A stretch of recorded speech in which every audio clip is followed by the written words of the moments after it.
அனைவருக்கும் அஸ்ஸலாமு அலைக்கும், வணக்கம், ஆய்வோன். தனித்தனியாக ஒவ்வொருவரையும் நான் வணக்கம் கூறுவதற்கோ சலாம் சொல்வதற்கோ முன்வரவில்லை. என்ன ஏகப்பட்ட உறவினர்கள் நண்பிகள் சொல்லி பல தரப்பினர் இங்கே வந்துள்ளார்கள். ஆகவே முதலாவதாக நான் அல்லாஹ்வுக்கு இந்த சந்தர்ப்பத்தில் உங்கள் முன்னிலையில் உரையாற்றுவதற்கு என்னை இங்கு அழைத்து வந்த இறைவனுக்கு அல்லாஹ்வுக்கு நான் முதற்கண் நன்றி செலுத்துகிறேன். அல்ஹம்துலில்லாஹ். உண்மையாக இன்றைய நாள் எல்லோரும் இங்கு வந்திருக்கும் அனைவருக்கும் அதே போல எனக்கும் மிகவும் சந்தோஷமான, கண்களுக்கு குளிர்ச்சியான ஒரு நாளாக காணப்படுகின்றது. காதுகள் அவற்றை உணர்கின்றன. எங்களுக்கு இந்த சந்தர்ப்பம்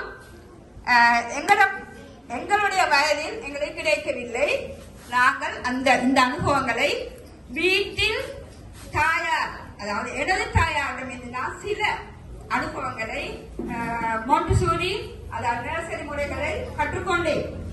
இன்ஷா அல்லாஹ் இந்த பிள்ளைகள் தற்போது வளர்ந்து வரும் இந்த சமுதாயம் எதிர்காலத்தில் சிறந்த மாணவர்களாக மட்டுமன்றி சிறந்த தலைவர்களாக தலைவிகளாக காணப்படுவார்கள் என்பதில் எந்தவித ஐயமும் இல்லை.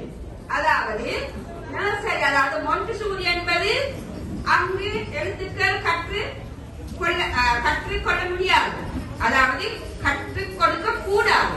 அதாவது மாணவர்கள் இந்த வேலையுடையவர்கள் அவர்களுடைய மொழி விருத்தியாகும். ஆனால் கைகள் வளர்ச்சி அடைவீங்க, ஆனால் விருத்தி அடைவது இல்லை. அதாவது எழுத்துக்கள் கொடுக்க கூடாது என்று உளவியலாளர்கள் சொல்கின்றார்கள். அது நான் சொல்லவில்லை. ஏனெனில் அங்கு விளையாட்டு முறையில் தான் ஆக்டிவிட்டிஸ், அதாவது செயற்பாடுகள் மூலமாகத்தான் மாணவர்கள் கற்றுக்கொள்ள வேண்டும். என்னை பொறுத்தவரை இந்த வீட்டு பாடசாலை என்பது நான் உணர்ந்து கொண்டேன். அதாவது ஒரு பானைக்கு ஒரு சோறு பதம் என்பார்கள். எங்கள் வீட்டுக்கும் அடிக்கடி எனது உறவினர் பிள்ளைகள் அங்கு வருகிறார்கள்.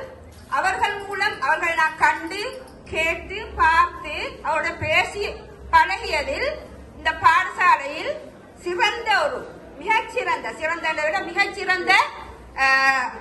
ஒரு வழிகாட்டல் நடைபெறுகின்றது. அதாவது முதலாம் வகுப்பில் மாணவர்கள் சேரும் போது அங்கு 2ஆம் தவணையில் தான் எழுத்துக்கள் கற்பிக்கப்படும். ஆகவே யாரும் நினைக்க கூடாது, பெற்றோராய நீங்கள் எங்களுடைய பிள்ளைக்கு எழுத்து தெரியாது, மாணவர்களுக்கு வாசிக்க தெரியாது, இதெல்லாம் நாங்கள் கற்றுக் கொடுப்பது இல்லை. மாணவர்களுக்கு நிறங்கள் நான் பார்த்த இங்கு சமூகம் அளித்த மாணவர்களும் அந்த நிறங்களை இப்போதே அறிந்திருப்பார்கள். விளையாட்டு முறை, மாணவர்களோடு சேர்ந்து விளையாடுறது, அடுத்தது ஒற்றுமை, அடுத்தது விட்டு கொடுக்கிற மனப்பாங்கு, கற்பனை சக்தி, அடுத்தது மாணவர்கள ஆக்கங்கள், படைப்பாற்றல், இவற்றை எல்லாம் என்னால் காணக்கூடியதாக இருந்தது. இன்று மட்டுமல்ல, இதற்கு முன் இவர்களுடைய ஒரு சந்தையை சென்று பார்த்தேன். அது நன்றாக ஒழுங்கமைக்கப்பட்ட, முன்கூட்டியே திட்டமிடப்பட்ட ஒன்றாக காணப்பட்டது. நான் யூடியூபில் ஒரு கமெண்ட் பண்ணினேன், பார்த்தார்களோ தெரியாது, அந்த அளவு சிறப்பாக இருந்தது. ஆகவே எதிர்வரும் காலங்களிலும் இதை விட சிறப்பாக செய்ய முடியாது. இதே போன்று முன்கூட்டியே திட்டமிடப்பட்டு ஒழுங்கமைக்கப்பட்டு அனைத்தையும் செயற்பட்டு மாணவர்களின் ஆற்றலை, அறிவை, திறனை வளர்க்க வேண்டும்.